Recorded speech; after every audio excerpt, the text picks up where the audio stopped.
You've been studying English for months, maybe years.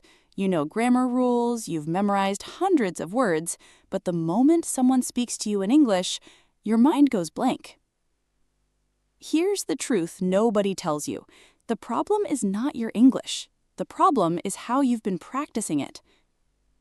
Today, I'm going to show you the exact phrases and habits that make you sound natural, not like a textbook, but like a real person. Stay with me. This might be the most useful English video you've ever watched. Let me ask you something.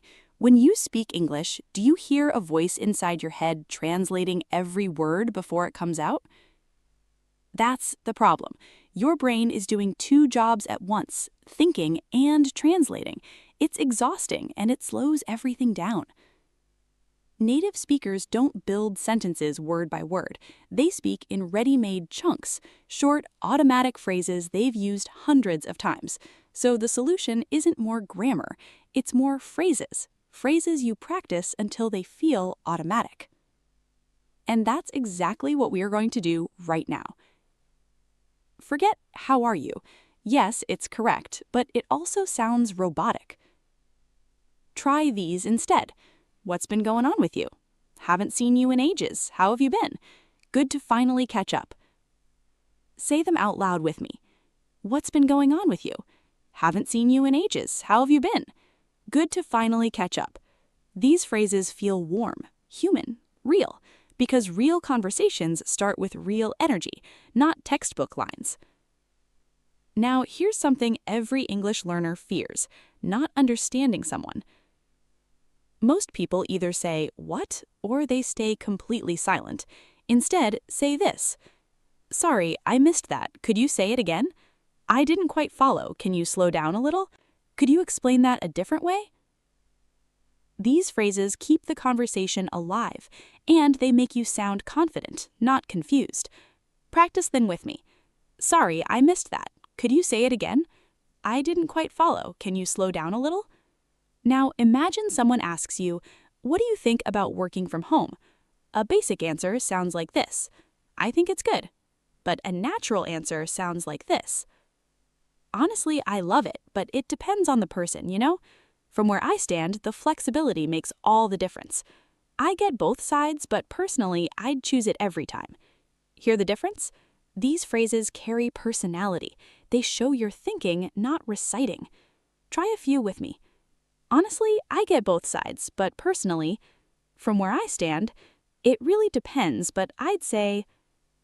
Now let's talk about agreeing and disagreeing naturally. To agree, absolutely, couldn't have said it better. Right? That's exactly how I feel. You make a really good point. To disagree politely, I hear you, but I see it a bit differently. That's fair, though I'm not fully convinced. Interesting take. I just wonder if... These are the phrases that make conversations flow naturally. Now, here's what kills most conversations: the moment you run out of things to say and everything goes silent. So here are some phrases that buy you time while keeping you fluent. That's actually a really interesting question. Let me think. I've never looked at it that way before. So basically, what I'm trying to say is, and the thing is, it's more complicated than it sounds. These are thinking bridges. Native speakers use them all the time. Now let's move into real-life situations. At a restaurant, "Could I get the dish name, please? Is there anything you would recommend? Could we get the check when you're ready?" Making plans. "Are you free sometime this week? Let's figure out a time that works for both of us. Just let me know what works for you. At work or in class, I'll look into that and get back to you. Could we pick this up later? I want to make sure I give it proper attention." That's a solid idea, worth exploring. These phrases aren't fancy, they're functional, and that's what real fluency looks like. Now, here's the honest truth. Watching this video once will not change your English, but practicing for 10 minutes every single day, that will change everything. Here's your simple routine. First, listen to real English for 2 minutes. A podcast, a short video, anything natural. Then repeat phrases out loud. Copy the rhythm, not just the words. Next, make the phrases personal. Change them to match your own life. Then speak freely for a couple minutes. No script, just talk about your day, your plans, anything. And finally, reflect. What felt easy? What felt difficult? What will you improve tomorrow? That's it. 10 minutes a day. Just you, your voice, and consistency. You just learned phrases that real English speakers use every day, not from textbooks, from real conversations. Now, here is your challenge. Pick 3 phrases from this video and use them today, in a conversation, in a voice note, or even speaking to yourself out loud. Because fluency doesn't begin when you're ready, it begins when you start. Which phrase are you going to use first? And if this video helped you, share it with someone else learning English. See you in the next video.